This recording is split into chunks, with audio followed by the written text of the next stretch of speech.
sebagai salah satu upaya meningkatkan hasil belajar siswa yang mencakup kompetensi literasi dan numerasi serta karakter. Pada periode 2020-2021, Sekolah Penggerak akan menyasar 2.500 sekolah di 34 provinsi dan 111 kabupaten kota dimulai dengan pendaftaran peserta oleh kepala sekolah di daerah penyelenggara sebelum 6 Maret 2021. Menteri Pendidikan dan Kebudayaan Nadiem Makarim menerangkan program Sekolah Penggerak bukanlah untuk memilih sekolah favorit atau sekolah unggulan, melainkan untuk mendorong transformasi sekolah negeri dan swasta untuk bergerak 1 hingga 2 tahap lebih maju. Berita yang ketiga pemirsa datang dari CNBC Indonesia. Cara untuk dapatkan token listrik gratis PLN di bulan Februari akan segera diklaim. Pelanggan PLN masih memiliki kesempatan untuk mendapatkan token listrik gratis untuk bulan Februari 2021. Pengguna bisa mendapatkannya melalui akses situs pln.co.id atau aplikasi PLN Mobile atau melalui WhatsApp dari nomor 0812 123 123. Diskon listrik 100% diberikan kepada pelanggan pasca bayar golongan rumah tangga daya 450 VA, bisnis kecil daya 450 VA, dan industri kecil daya 450 VA. Adapun untuk pelanggan prabayar, setiap bulannya diberikan token gratis yang besarannya sama seperti sebelumnya. Stimulus listrik ini nantinya akan berlaku untuk pelanggan pasca bayar perhitungan rekening Januari hingga Maret 2021. Sementara itu untuk pelanggan prabayar berlaku saat pembelian token listrik di Januari hingga Maret 2021. Wah, ini salah satu kabar yang menggembirakan juga nih dari pemerintah, khususnya dari PLN untuk memberikan stimulus ekonomi di tengah masa pandemi. Semoga ini benar-benar bisa tepat sasaran dan pastinya membantu perekonomian masyarakat. Pemirsa, setelah ini kita akan jeda sejenak dan nanti kita akan kembali membahas tajuk hari ini mengenai PPKM Jawa Bali yang tidak efektif. Tetap bersama kami.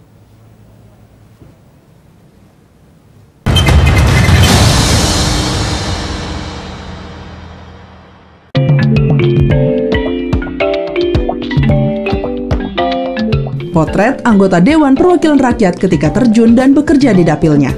Bertemu konstituen, menjaring, menghimpun, dan menindaklanjuti aspirasi masyarakat. Semuanya dikemas lebih menarik dalam program Suara Dapil. Hadir setiap hari pukul 9.30 waktu Indonesia Barat hanya di TVR Parlemen.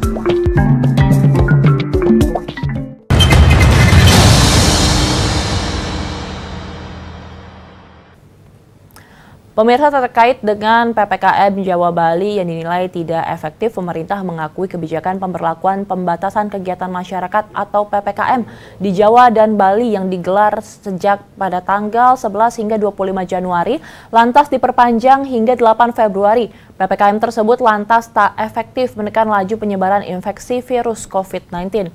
Pernyataan itu bahkan diungkapkan langsung oleh Presiden Joko Widodo melalui tayangan video yang diunggah di akun YouTube resmi Sekretariat Presiden.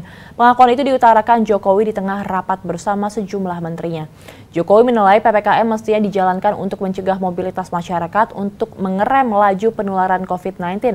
Tapi di lapangan PPKM justru tak berjalan sesuai dengan esensi kebijakan, yakni tegas dan konsisten. Kalau kita membuat perbandingan, memang ini beberapa aturan yang ada dalam PPKM memang tidak seketat yang ada di PSBB, dan mungkin ini juga menjadi salah satu hal yang harus dipertimbangkan oleh pemerintah. Apakah ini memang benar-benar efektif untuk selanjutnya diteruskan menjadi kebijakan yang dapat mengurangi pandemi dari virus COVID-19, ataukah justru harus ada kebijakan baru yang lebih ketat daripada PPKM?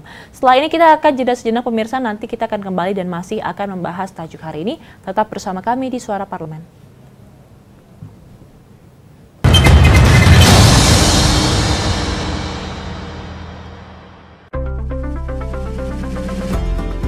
Masyarakat Desa Bojong terus terang kalau memasuki masa kemarau ini sangat kesulitan sekali. Masyarakat berhak untuk menyampaikan aspirasi, mengungkapkan harapan dan keinginan mereka. Harapan saya ke depan, SDM Sukabumi bisa unggul. Sebagai wakil mereka, saya berjuang semaksimal mungkin untuk memperjuangkan aspirasi-aspirasi tersebut. Dalam program Aspirasi Penyambung Suara Rakyat.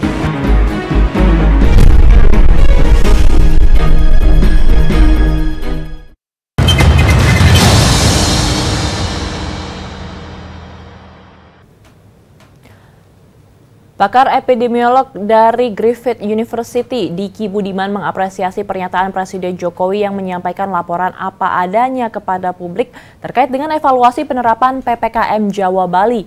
Ia berharap ini bisa menjadi momentum perbaikan kebijakan yang konsisten. Karenanya, epidemiolog yang pernah terlibat dalam penanganan kasus flu burung itu meminta agar pemerintah menerapkan lockdown sesuai dengan Undang-Undang Karantina Kesehatan, terutama di daerah yang memiliki kasus aktif tinggi. Di samping juga tetap aktif melakukan upaya testing, tracing, dan juga treatment. Sementara itu, Ketua Umum Pengurus Besar Ikatan Dokter Indonesia atau IDI, Daeng M. Fakih, mengatakan karantina terbatas dapat menjadi model penerapan PPKM di lapangan.